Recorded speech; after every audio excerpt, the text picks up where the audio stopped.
step right here, and then you're gonna swing that leg over. Ready? 1, 2, 3, go. Good job. You can pick things up in the classroom, but until you actually get out there in it, it is a different ball game. So it definitely makes a difference to be able to get out and see these things firsthand. Well, we have went over all the different positions and patterns as far as gait patterns. Each horse walks different and they have a different posture, putting it towards therapy and how it can help kids do different things that they haven't struggling in their daily lives. To see the different effects that it has on the kids, like the child that we had when we was first doing, like I saw how it instantly called him. So like his attention.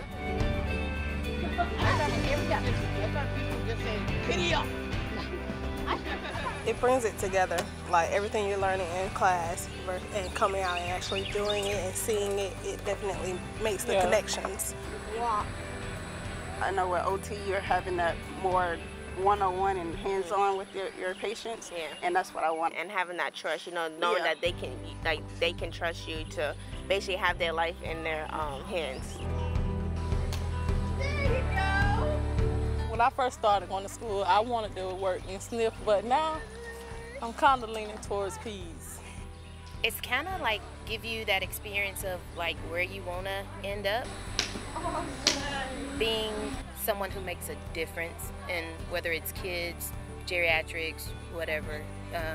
However I can make a difference, I feel like I'm doing my job. There we go.